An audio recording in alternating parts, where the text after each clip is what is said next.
My name is Agent Psycho, and I'm bringing you guys. I'm making this review so fast that I'm not really too sure what chapter number this is, but in any case, this is going to be a review on the all-new GP standard weapon, or one of them, or yeah, this is the only GP standard weapon, of the latest patch, called the QBZ-95. This is the assault rifle that I accidentally confused with the KH 2002. If you guys remember in my KH 2002 video, I did mention that I thought it was Chinese, but apparently it was Iranian, so a lot of people got kind of rather angry at me about that. But as if to troll me, Nexon has decided to release this gun right after that, so yeah, now I feel like a total jerk. So yeah, this is the QBZ-95 assault rifle. This is the gun that is the Chinese gun. So yeah, just like the Holotype 95, it is the first gun of its nationality, so to speak, that is featured here on Combat Arms. So yeah, let's get started on the actual review part. So I'm taking these stats straight from the Combat Arms site. You can check them out for yourself in the actual patch update news event thing notice that they got on their main page. And according to Nexon, the QBZ-95 has a damage rating of 43. I believe this is the same as is on the Galil Ace, which I believe also has a 43 damage rating. So right off the bat, you can tell that the QBZ-95 is indeed pretty powerful. So damage is of no concern when it comes to the QBZ-95. It'll put people down relatively quickly, assuming that your bullets actually do land on target. As for its damage drop-off, it seems that it has a less than average damage drop-off. I've been shooting people at long range, as you can see in this gameplay here, or sometime along this gameplay, and you'll notice that I attempt shooting people at long range. I'll explain why it doesn't have a scope later on, but you guys can probably figure that out for yourselves. But it seems like the QBZ has a pretty less than average damage drop-off profile. So unfortunately, that's not a good thing for the QBZ, but upfront damage is very powerful indeed. Portability is ranked at a 60 portability, so you're not going to be exactly running around very fast, but it's definitely faster than your G36, your AK-47, and other assault rifle like that. However, practically speaking, it does feel rather heavy for an assault rifle of its portability. I think the M4A1 also has a 60 portability, and I honestly think that the M4A1 is more portable than the QBZ, but for the record now, the QBZ does have 60 portability, not 65. But 60. Rate of fire. The QBZ has a standard 74 rate of fire that you can see on the M416, M4A1, and many other assault rifles, so there's nothing too special going on there. As for its accuracy, the QBZ-95 is apparently one of the most accurate GP assault rifle in this.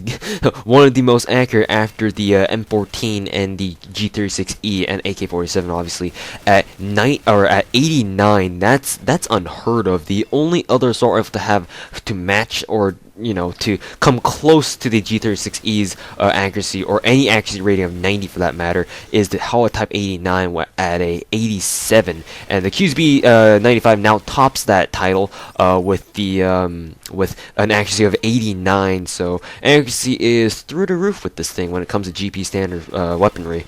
But we'll talk about why the accuracy is not such a good thing on the QBZ-95 right now. The recoil on this gun is at a really hefty 70. That's as bad as the AK-47. If you guys remember in my AK-47 review, the AK-47 also had a 70 recoil rating as well. So the QBZ's recoil is really bad. Let me tell you that, guys, that right now. It's kind of like the AK-47, but it's like a less glorified version of it. It's got more rate of fire, it's got less damage, it's got more portability, and it's got slightly less accuracy, but the recoil is in the end the really bad. It's like the major con of the QBZ-95, and it makes the QBZ pretty much worthless against like in a straight up gunfight against like other much better assault rifles like the G36E or the M416 CQB that you can clearly see these tryhards going around using all the time. But Yeah, this is statistically speaking, this may seem pretty similar to the AK-47. I mean, you've got the same you got the same recoil rating. I don't think any other assault rifle has the same recoil rating as 70, other than the AK-47 variants. So yeah, the QZB-95's recoil is pretty much the worst aspect of it, and it's pretty much the single reason why you shouldn't use a QZB. I mean, you can use it if you want, if you're feeling quirky and you don't feel like using like those standard tryhard guns, but yeah, the recoil is just too. It's just really really bad on the QZB, and there really isn't any reason why you should use it if you really want to go try hard. And as for its individual recoil aspects, the recoil spread on the QZB-95 is really terrible. I mean, all aspects of the recoil, you can't get around the fact that the QZB's recoil is really bad. Recoil spread, it spreads out just like the AK-47 per shot, but it's even worse in a sense than the AK-47's recoil spread because of the fact that it has a higher rate of fire. The AK-47 had like what, 70 rate of fire, so it was, or something like that. It had nowhere near the fast rate of fire as a QZB-95 did, so recoil was kind of negated in that sense. However, the QZB, because it has less damage than the AK-47, it has more rate of fire, but at the same time they didn't do anything to the recoil, so the recoil is just gonna go really really big really really fast. So that's obviously a really really bad thing, because even at close range you're not gonna be able to do anything if the person you're fighting against has a submachine gun or like any other better assault rifle for that matter. So don't know what to think of this.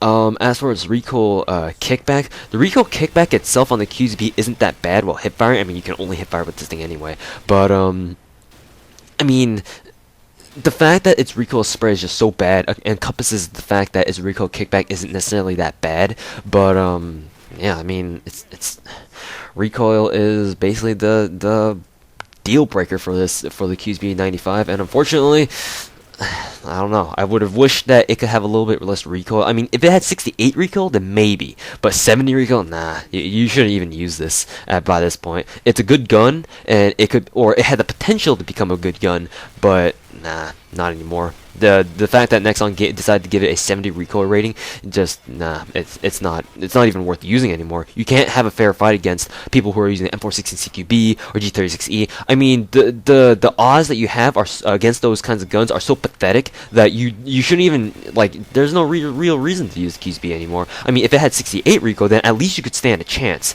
but nah, not with 70 recoil.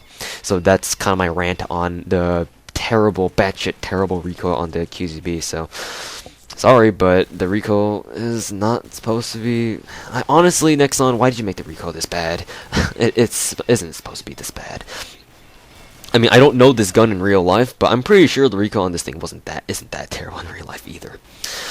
As for its other, let's see here, bring up my list of things to talk about. As for its other aspects, recoil controllability. Recoil controllability is also really, really hard to manage as well, because of the fact that the recoil spreads out way too much, way too fast, and because of the fact that it has a fast rate of fire. Overall, you're looking at a recoil controllability that only a few can master, given the time. So yeah, unfortunately, that's the reality of this gun. You gotta get used to it. Tap fire ability. The tap fire ability on the QZB-95 is definitely possible. I mean, it is an assault rifle. Most assault rifles are able to be tap fired with, but I mean, you can't attach a scope on this thing. So it's like, well, why would you even bother? I mean, you can try, but like I mentioned before, the damage drop off associated with the QZB-95 is less than average than it is on other assault rifles. So it's like, well, why even bother shooting at people long range by this point, unless you know you can get, you know, lottos across the map and stuff. As for sprint drawback, the way that the QZB-95 handles is just like how the L85A1 handles, the GP standard variant. It's got the same reload animation. I don't know. I'm pretty sure. Yeah, it's got the same. No, it's got the reload animation of the TAR-21, but it's got the same sprint animation as the L85A1, and I believe its draw animation is also... No, the draw animation is the same as it is on the the ParaFal, I think. So it's kind of mixed, but it just reminds me of the LED5A1 in terms of its usage and overall performance, because both the LED5A1 and the QBZ-95 both have the same sprint stamina, it's not stamina, but sprint animation. They both have the fact that you can't put scopes on them, and to a certain extent, the recoil patterns are pretty similar too, but the L85A1's is far more superior, and I'll explain why that is when I actually get around to doing the review on the L85A1. But yeah, that's that. Draw speed, it is the same draw animation as the ParaFal, so I mean, it seems moderately fast, but I mean, it is an assault rifle, so it's not going to be fantastic or anything. Center speed is really freaking slow. I mean, because of the fact that the recoil spread is really spreads out really largely and really fast, the center speed, don't expect much out of it. I think it's faster than the AK-47 center speed, but it's like, don't even count on it. So yeah, it's pretty bad. Reload speed, it reloads just like the did I just say TAR-21? I derped. It reloads. It has the same reload animation as the Azazel. Yeah, it's got the same reload speed as the reload animation, and I wouldn't necessarily say speed, but it's got the same animation as the Azazel, and actually, I would say the reload speeds are pretty similar, because I got an extended mag 1 on this thing, and yeah, it does seem like the Azazel would reload at just as fast with an extended mag 1 mag on it as well. So there you go. That's something you can kind of compare it to. As in terms of reload speed. Fire modes, the QZB does come with a 3-round burst option, so if you do feel like you need to take someone out at long range, the 3-round burst option is always available for you, so there you go. Use it when you feel that it is necessary, but honestly speaking, I don't really think it's well worth it. Luck, at the same time, the QZB's luck is not very high either. I haven't seen myself getting many lottos thus far, so I don't know how you guys may feel about this QZB, but we'll have to see. We'll just have to wait and see just how lucky this gun is. But that's for me to confirm on another date. Ammo capacity. It starts with the standard 30-round magazine and 90 rounds in reserve, just like most other assault rifles. Key physical characteristics. This is why I kind of confused with the KH-2002. It does kind of look like a KH-2002. It's the same kind of bullpup style assault rifle, and its build just kind of reminds me of the KH-2002 in general. So yeah, don't blame me that I confused the two. As for its muzzle noise, the muzzle noise is a very low frequency gun, so it's actually really quiet even without a suppressor. I believe you can put suppressors on this thing, but it's really quiet even without a silencer. I was really surprised just how quiet this gun is without a suppressor. I know I pretty much repeated that multiple times, but just kind of just emphasizing the sheer fact that that the QZB is indeed very quiet. Moving on to the attachment options.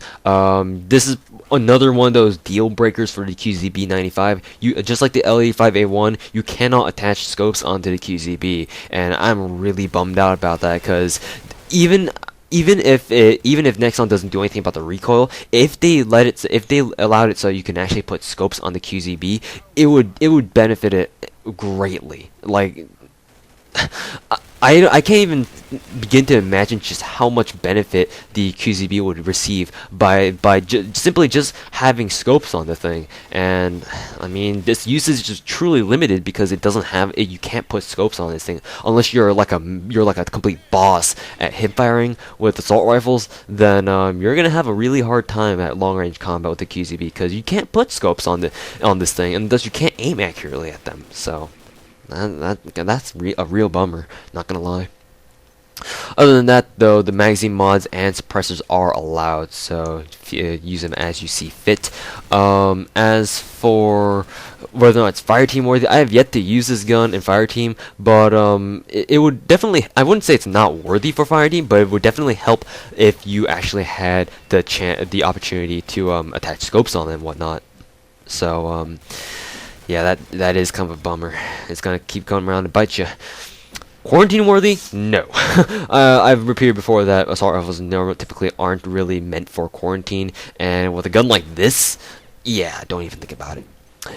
As for frank personal opinions with the QZB-95, you guys can kind of see where I'm trying to go with this. The QZB-95, even though it's an interesting assault rifle, I mean, it does have the second highest accuracy stat of all GP assault rifles in the game, and, I mean, the fact that it's also the second gun, the second separate gun that is, to actually have a recoil rating of 70, that's freaking insane.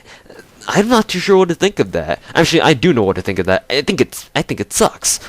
It's terrible, and I don't think the QZB is worth. I should say worth, but I don't know if if it was necessary to give the QZB such a bad recoil rating. But anyways, it looks like I'm out of time. The QZB-95, even though it is an interesting assault rifle, I don't know if you guys want to use it for that long, but unless you're just using it to, check out how it's like.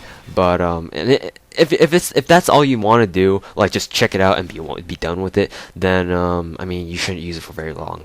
So yeah, those are my 2 cents on the QZB-95. Though I would like to give you a little tip. You guys have probably seen a short interval in one of the gameplays where you guys see me crouch with the QZB-95 and fire at people. It does seem like crouching and firing full auto. It can get you far with the QZB-95 at middle range. Not too sure how it is at long range, but I think crouching and firing does help out a lot with the QZB-95. I mean, at least that's what I think, and I'm gonna have to test that out a little bit more to see if it's actually true or not. But anyways, thank you guys very much for watching. This will wrap up the review on the QZB-95, so thank you guys very much for watching, and yeah, go check it out if you want to. Don't check it out if you don't want to because you think it sucks, and I'll see you guys later in the next review. Good shit.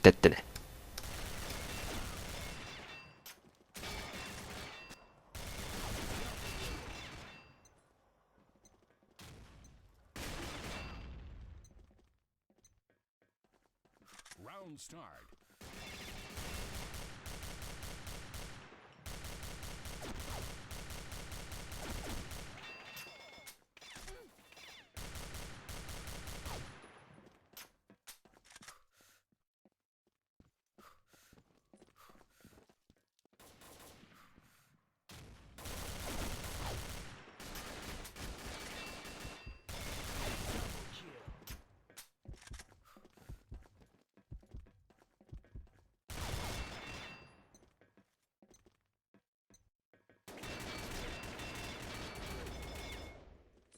Round start.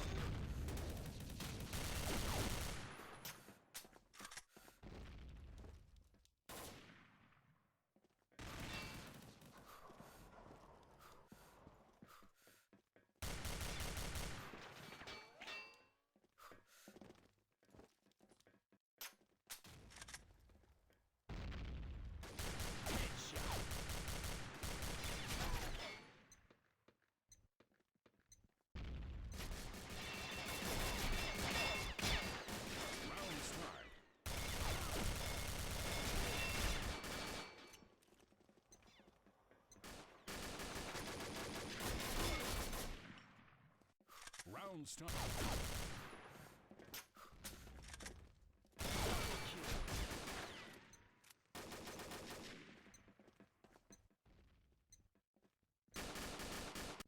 Round start.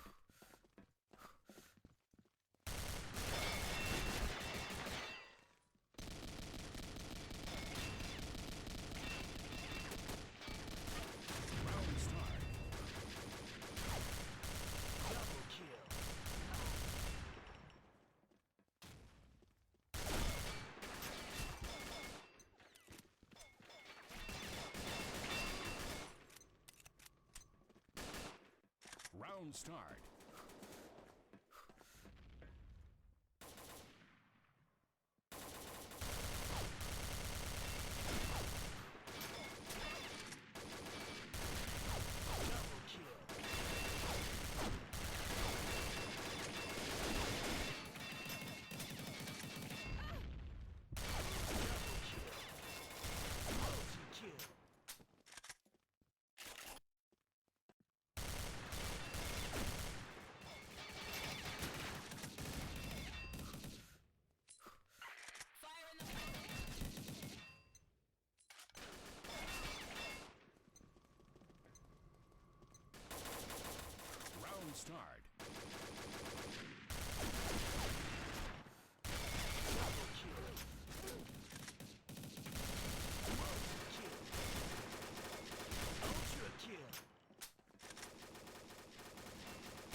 Round start.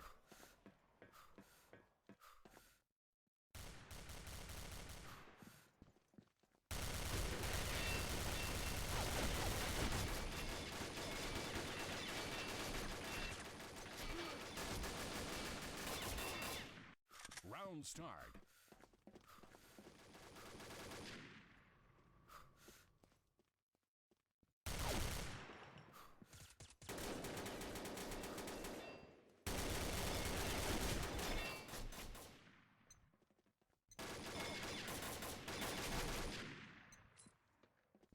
Round start.